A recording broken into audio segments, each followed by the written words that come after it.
Humans can be so weird. We're never content navigating a middle path. It seems we prefer the extremes, the bold positions, the fundamentalist position.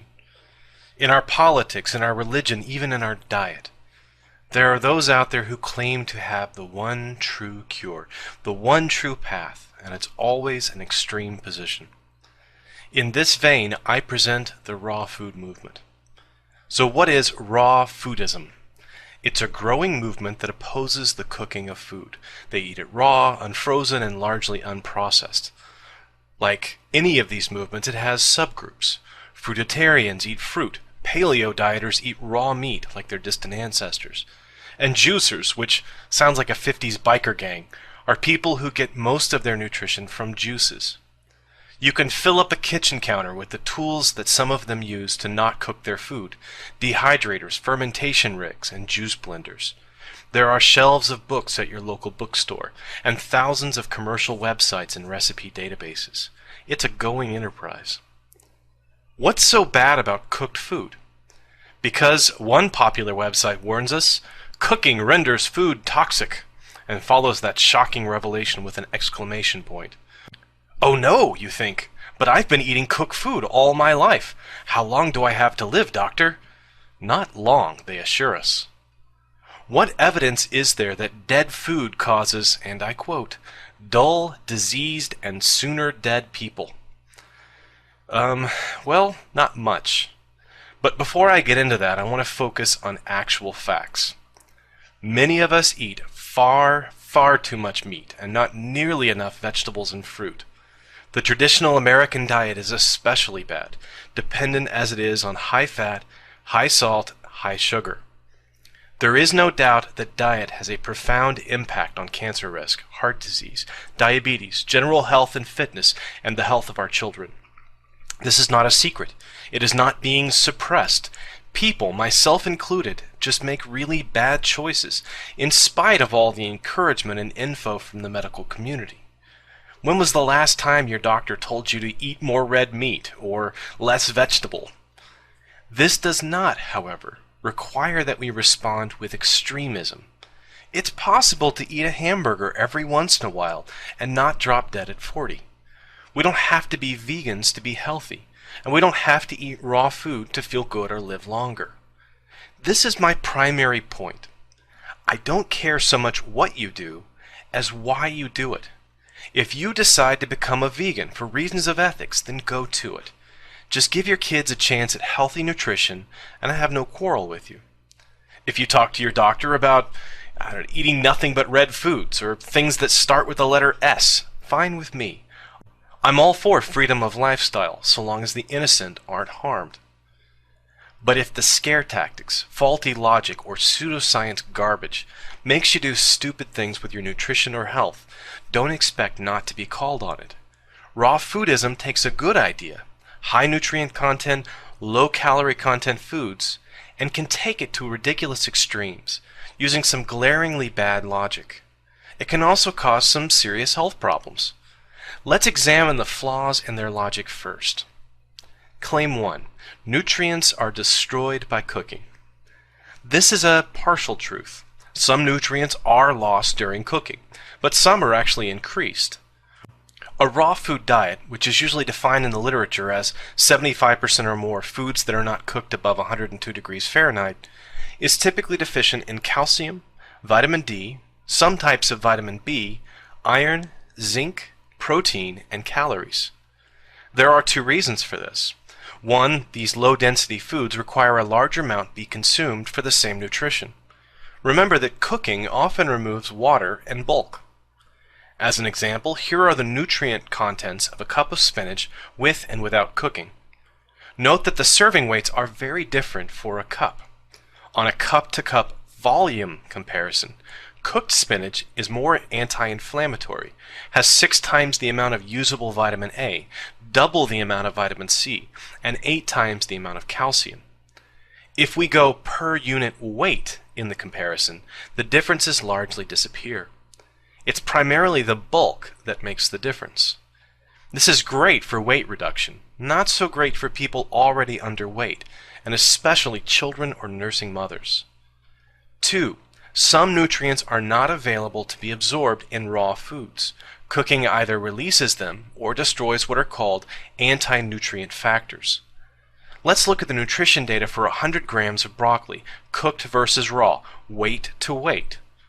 Note that cooked broccoli is a better source of protein, is more anti-inflammatory, and has higher nutrient availability. We also see the same thing in cooked spinach. In the case of spinach, oxalates in the leaf prevent us from utilizing the abundant calcium and iron unless it's eaten along with extra vitamin C in our meal. The iron obtained from meat is much more bioavailable, but I personally don't recommend eating it raw for health reasons. You can get a normal amount of nutrients with raw food, but not without some careful planning and monitoring.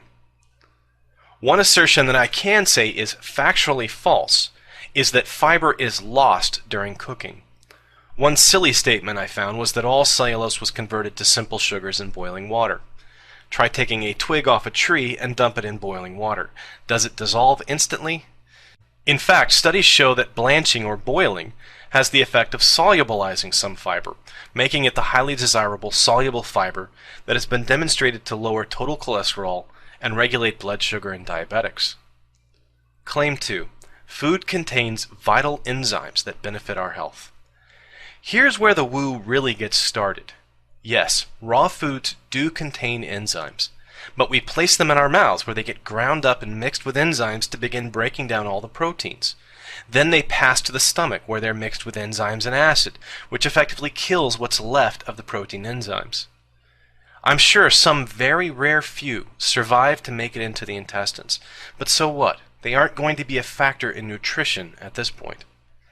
The website I'm using here argues that enzymes are simply inactivated by the stomach contents, but they reactivate in the more alkaline intestine. Their source for this claim is Viktoras Kulvinskas, one of the world's foremost and most experienced active researchers into enzyme nutrition. Yeah, unfortunately, Viktoras has a master's degree in pure mathematics and has never published a single paper. The only thing he's foremost in is bad advice. He advocates all manner of New Age craziness, iridology, palmistry, and numerology. His worst idea, however, and this is saying a lot, is advocating blue-green algae consumption.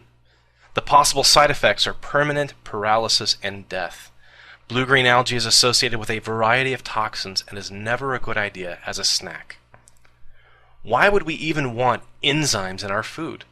Because they aid in digestion. I can't find a single example of this in the science literature. They don't cite any evidence for their claim. It goes against what we know about human digestion. But wait, there's another element here. It appears that raw foods still contain life force. Okay, so my apple is still alive while I eat it. Not sure I'm comfortable with that, and it's clearly supernatural vitalism, not based in evidence. Claim 3. Foods become toxic when cooked. Again, this is trivially true, but false in the fundamentals. Cooking foods, especially to very high temperatures, can produce toxins and carcinogens. But it's the way they're cooked that makes the difference. Smart choices in how you cook food can minimize or reduce any attributable risk. Before I tackle food toxicity, in doing some background checks on references from websites, I discovered some really questionable information sources. Here's a quote attributed to Dr. Virginia Vetrano. Irritation from putting extremely hot foods into the stomach, can cause cancer.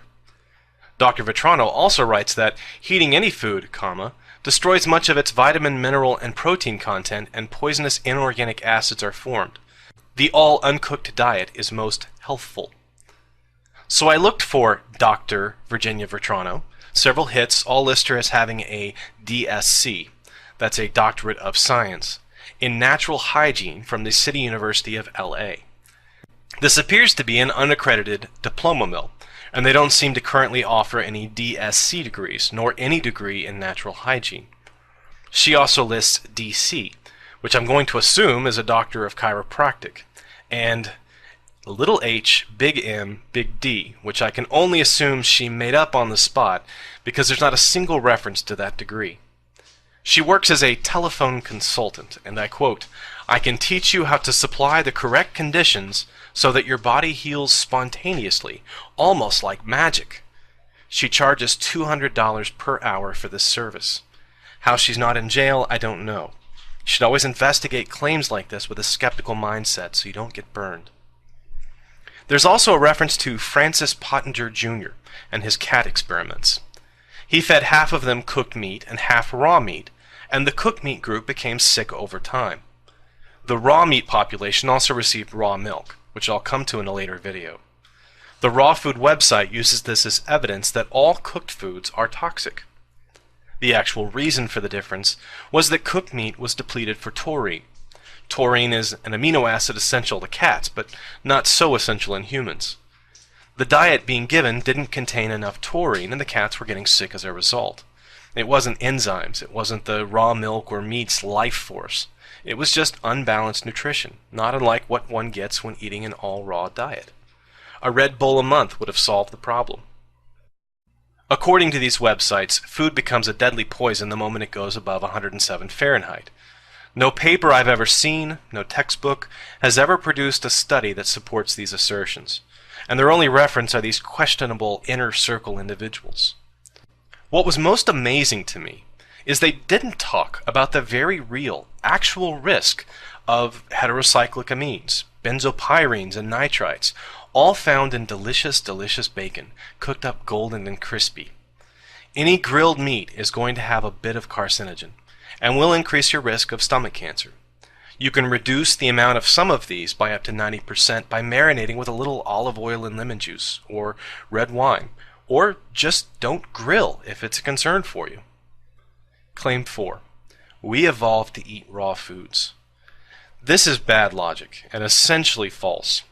It is true that all animals, which includes our shared primate ancestors, are unable to cook their food and have adapted to a raw diet.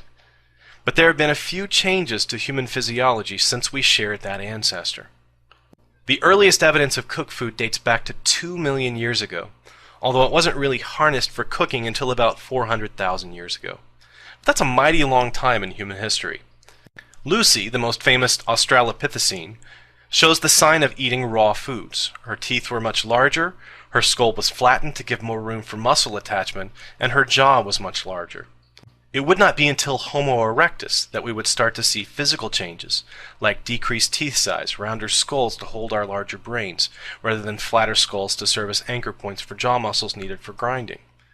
Homo erectus, who left behind fire-blackened rocks from their cooking, also showed a decrease in sexual dimorphism, which suggests that they had begun male-female pairing, rather than harem-type polygamy, probably as a result of a much expanded food repertoire, most probably roots or seeds that are toxic without cooking.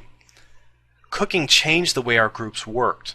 Males, rather than competing for dominance of the harem, would have begun to cooperate to ensure the safety of their own families. Populations would have expanded, which was the first step to the tribal group's organization that eventually led to civilization. Meat cooking likely came after root cooking, but there are many sources of protein that are inedible without heat denaturing.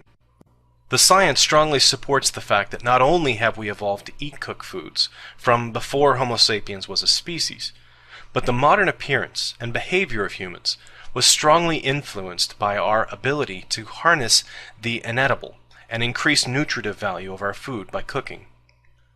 I'm going to split this video up and discuss the possible dangers of raw food in another section. In this part, I hope I managed to convey the bad logic behind the extremes of raw foodism. It's hard to gripe about a diet that contains the things that are most missing from the American and some European diets: fresh fruits and vegetables. I hope you take away from this video my central point, which I will reiterate again. It's not what you do so much as why you do it. Personally, I find these arguments all the more disappointing because they miss the real reason to eat more fruits and vegetables. They're just better for you, and they correct an imbalance in many of our diets. We don't need magical thinking, vitalism, or scare tactics to come to that conclusion. We don't have to imbalance our diets in the other direction either. It's perfectly possible to eat well, live well, and be well without any kind of ism or movement. It's just not as exciting.